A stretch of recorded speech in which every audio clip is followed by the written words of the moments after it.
Following on from the last video on how we can gain strength, now let's figure out how we can get better technique. So there are three main ways that we can improve our technique. Number one is consistency with your reps. Your setup, your tempo, and your finish should relatively be the same. For example, when you're starting a bench press, you want to engage your lats, come down, come back up, nice fluid motion. Instead of just relaxing and going for your second one, you want to reset yourself, set your bench up again, come down, fluid motion, and then end it the same. This will create stronger neural pathways. You want to get from point A to point B as fast as possible, but in a controlled manner. And the only way you're going to do that is by doing the technique right. Now, what can inconsistency look like? Beginners, it's very hard for them to do the same rep, the same way all the time. You'll build this through just practicing the skill, not setting up properly and finishing differently. You're wasting energy. Try and lower the weight and get technique perfect. In the higher reps, you want your technique to be perfect because you want to be doing more hypertrophy work and you want to be hitting the target muscles properly. I'm not saying it's not going to change under fatigue, and when you get closer to your 1 rep max, maybe the inconsistencies will be there, but what we want to try and do is try and be as efficient as possible. The second one is stability, but not in a science liftery way. We need to make sure that our opposing muscles are locked in and we are doing things properly. What I see mostly in bench press is the elbows flaring out, and that means you're not keeping your lats tight, you're not bending the bar enough.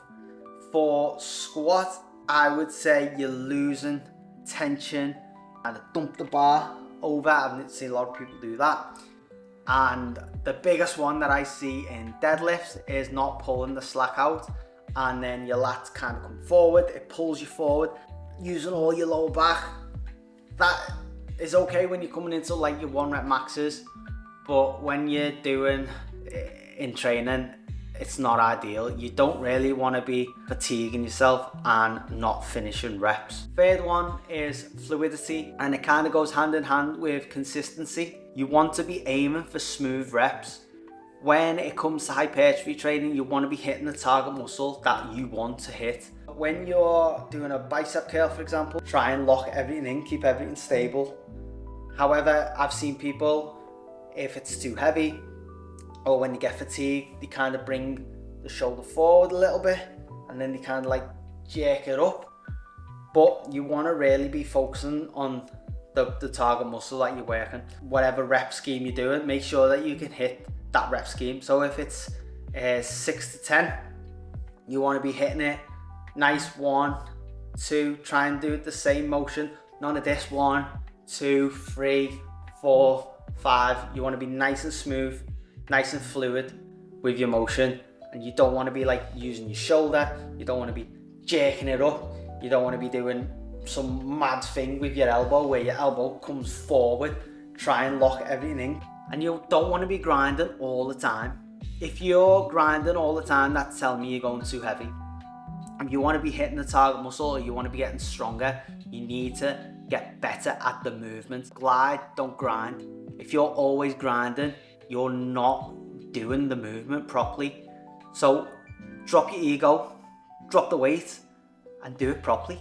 If you're just grinding out, eventually you're just gonna stop grinding out and you're just gonna either get injured, you're not gonna progress properly, and you're just gonna get stuck, and then you've built that neural pathway and then movement patterns that are wrong. It's gonna take you ages to get out of that movement pattern. I think that's what happened with me with bench, to be fair. And all this builds up to control. You want to control every movement that you do. When you're doing a squat, nice fluid motion, try and make all the reps look the same. What might be good for some lifters, not all lifters, but beginners, you just need to learn technique and learn the movements properly. Just do them over and over again, you will get better.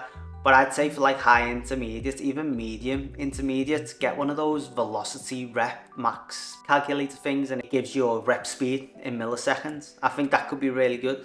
The people that I've seen using them have got really good gains from them.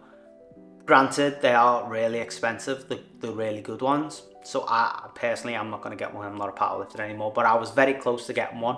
And when I seen the prices of them, I was like, actually, no, I'm not doing that. But if you're really serious into your powerlifting and serious into your strength training and you can afford it, it might be a way, it might be a thing to do, to go and buy one and see how consistent your reps are. You earn your speed through getting stronger. So yeah, quick video on technique. Consistency, stability, fluidity equals control. So if you can get all of them three, practice makes excellence. Try and make every rep look near enough the same. If you're not working the target muscle that's intended, especially for your hypertrophy sets and your isolation work, just stop and then you'll get stronger by actually hitting the target muscle that you should be hitting. Guys, I have got coaching on my website at elitemovementsystems.com.